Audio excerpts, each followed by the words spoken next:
I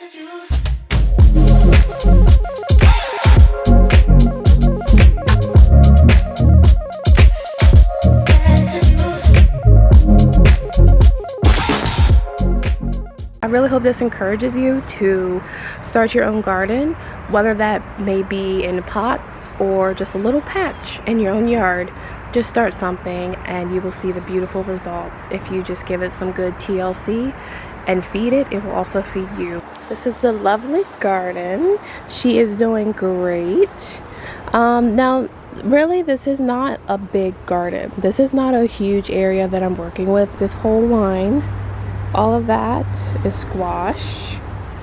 And then we have tomato, more tomato, another tomato, and then, sorry if you hear traffic in the background.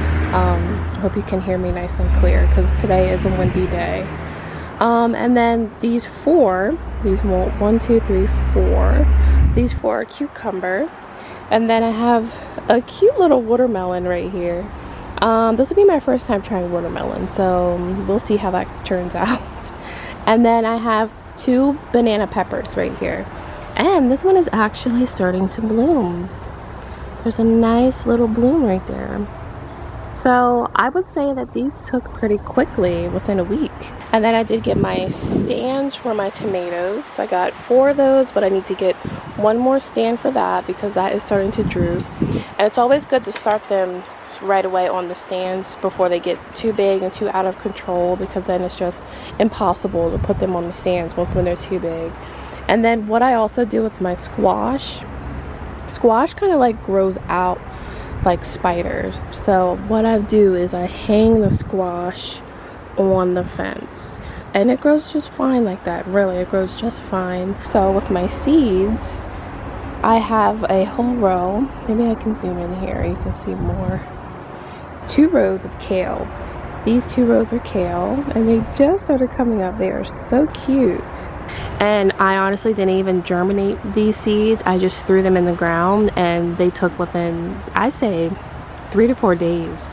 So I know that I did the whole, egg carton experiment thing, but I honestly did not like that. I have a whole little video on that in my experience because I did not like that, honestly. But yeah, this is the garden. This is how I usually do my garden every year. It works great, comes out nice, gets better and better every year. Another key thing with having any type of garden, no matter where you are at, is you need to get a good fence. Animals will come and help themselves and there will be a feast for them.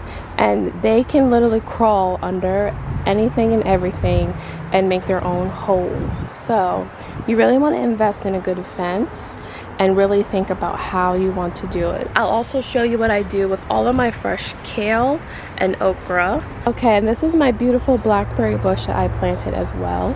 As you can see, I am getting some buds coming in, some beautiful buds. They start out like this, just little buds, and then they bloom, and then this bloom will turn into a blackberry.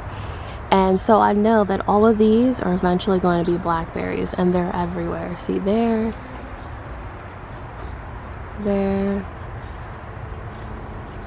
So yeah, this is my blackberry bush. I've gotten blackberries from this for about 2 years now, and they come out sweet as can be. Let me tell you, these blackberries come out so sweet. And I get so many. I literally get so many blackberries that I have leftovers to freeze that I use all winter long. So if you ever see a blackberry bush like at Lowe's, Home Depot, Walmart, I know some Lidl stores also sell blackberry bushes, and they're not too expensive. They're about like $15-20. Grab it and invest in it and throw it in the ground and see what you get.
you really should start your garden. You should start some type of garden in a little area. If you have a yard, just make a little patch and start feeding that soil, start fertilizing that soil with natural compost. And then when you start putting vegetables in every year, year after year, your vegetables will get better and better, and the soil will just naturally become fertilized and become richer. If you don't have a yard, you can start with pots. You know, get some big cheap pots. You can go to Walmart, Target, even some of your Dollar General stores. Really make that investment and find what works for you, and find what vegetables you like and what vegetables excite you to grow, because it's an exciting process. So thanks for watching, guys. Stay tuned and I will keep you updated.